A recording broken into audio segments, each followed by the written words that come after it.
Piala Dunia Bola Voli Putri U21 tahun 2025 di Surabaya mendadak jadi drama internasional. Bukan cuma soal spike keras atau rally panjang, tapi soal keputusan kontroversial yang bikin Vietnam harus gigit jari. Tim negeri Paman Ho yang tadinya melenggang mulus ke 16 besar, malah harus jatuh ke klasifikasi perebutan peringkat 17-24. Skandal ini bikin sorotan dunia langsung tertuju ke Indonesia, tuan rumah turnamen. Dari tribun sampai jagat maya, semua membicarakan bagaimana Vietnam yang tampil garang sejak awal justru dipaksa angkat koper dari persaingan utama gara-gara satu keputusan dari Federasi Bola Voli Dunia (FIVB). Sekretaris Jenderal Federasi Bola Voli Vietnam (VFV), Le Tri Truong, pasang badan membela timnya. Ia bilang sejak tanggal 13 Agustus semua dokumen atlet udah diserahkan ke FIVB sesuai regulasi, tanpa ada celah pelanggaran.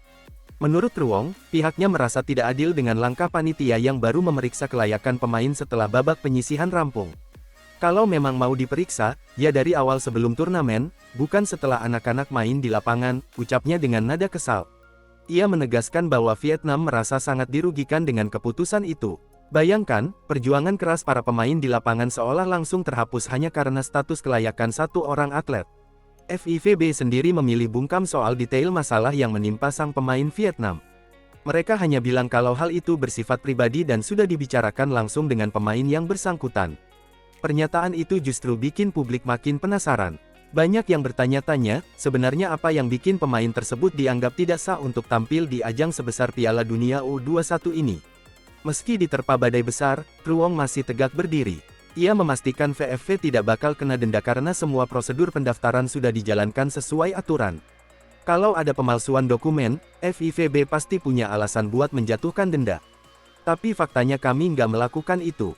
Jadi kami tidak salah, tegasnya lantang. Sebelum drama ini pecah, Vietnam tampil cukup perkasa di fase grup.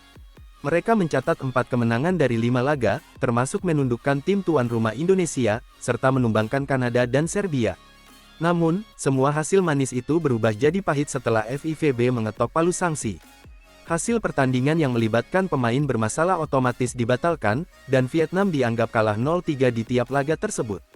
Hanya satu kemenangan yang masih sah, yaitu saat mereka mengalahkan Puerto Rico 3-1. Alasannya, pemain yang bermasalah itu sama sekali tidak diturunkan di pertandingan tersebut. Keputusan FIVB itu benar-benar merombak peta persaingan. Vietnam yang awalnya jadi tim unggulan di grup, harus menerima nasib terbuang ke papan bawah klasifikasi. Sementara itu, kabar baik justru datang untuk Indonesia. Dari yang semula finish di posisi kelima Pool A, tim Merah Putih langsung naik kelas ke babak 16 besar berkat kemenangan revisi atas Vietnam. Momen ini jelas jadi hadiah besar buat tim tuan rumah. Setelah sempat kecewa karena kalah 0-3 dari Vietnam, Indonesia kini dapat kesempatan emas untuk terus melaju di turnamen. Bagi publik Indonesia, keputusan ini terasa seperti balas dendam manis. Apalagi beberapa pekan lalu, Vietnam sukses mempermalukan Indonesia di ajang CV League tahun 2025 dengan skor telak 3-0. Rivalitas kedua negara di dunia voli memang sudah lama panas. Dengan kejadian ini, tensi antar negara ASEAN di arena voli makin membara. Sejumlah pengamat olahraga menilai kasus Vietnam bisa jadi pelajaran penting bagi negara-negara peserta. Kelayakan atlet seharusnya benar-benar diverifikasi sejak awal agar tidak ada drama di tengah jalan. Buat Vietnam, sanksi ini jelas jadi tamparan keras. Dari yang awalnya punya peluang melangkah jauh, kini mereka harus puas bertarung untuk posisi 17-24. Media Vietnam pun ramai-ramai mengkritik FIVB. Mereka menilai keputusan tersebut tidak transparan dan merugikan tim muda mereka yang sudah bekerja keras. Sebaliknya, media asing menyoroti bagaimana aturan FIVB dijalankan dengan ketat. Bagi mereka, regulasi adalah hal mutlak yang nggak bisa ditawar meskipun bikin sakit hati. Para pemain muda Vietnam terlihat terpukul dengan keputusan ini. Banyak dari mereka yang menangis setelah tahu hasil perjuangan mereka di lapangan dianggap tidak ada artinya. Namun, Truong tetap berusaha menenangkan pasukannya. Ia bilang pengalaman ini bakal jadi motivasi untuk lebih kuat di masa depan. Di sisi lain, pemain Indonesia justru makin bersemangat. Kesempatan kedua ini jadi ajang pembuktian bahwa mereka pantas bersaing di level dunia. Suporter tanah air pun menyambut kabar ini dengan sukacita. Di media sosial, banyak yang menuliskan pesan dukungan agar tim voli putri U21 Indonesia bisa memanfaatkan momen emas tersebut. Drama ini juga bikin dunia internasional menyorot Surabaya lebih tajam. Piala Dunia U21 yang tadinya diprediksi berjalan mulus, justru berubah jadi salah satu turnamen paling kontroversial tahun ini. Bagi Indonesia sebagai tuan rumah, situasi ini ibarat pisau bermata dua. Di satu sisi mereka diuntungkan, di sisi lain mereka harus siap menghadapi sorotan publik global. Kejadian ini juga memperlihatkan betapa rumitnya menggelar turnamen internasional. Regulasi yang terlihat sederhana, bisa jadi sumber konflik besar jika tidak dijalankan dengan tepat. Walaupun penuh drama, satu hal yang pasti, Piala Dunia U21 tahun 2025 bakal dikenang lama. Bukan hanya karena aksi-aksi menawan di lapangan, tapi juga karena kontroversi Vietnam yang bikin heboh. Kini semua mata tertuju pada perjalanan Indonesia di babak 16 besar. Apakah mereka bisa memanfaatkan momentum ini atau justru tertekan oleh ekspektasi tinggi?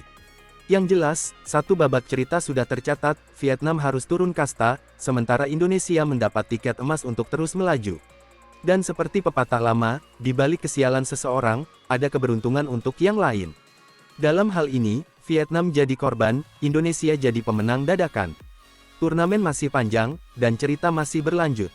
Tapi drama Vietnam ini sudah cukup untuk jadi salah satu headline terbesar di dunia olahraga tahun ini.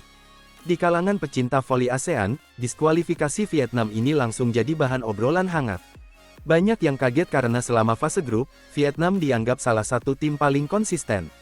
Bahkan, ada analis yang sempat menyebut Vietnam bisa jadi kuda hitam yang mampu menembus semifinal. Sayangnya, prediksi itu buyar hanya dalam semalam. Di Vietnam sendiri, publik terbelah dua. Ada yang membela mati-matian tim nasionalnya, ada pula yang menyalahkan federasi karena dianggap tidak teliti sejak awal.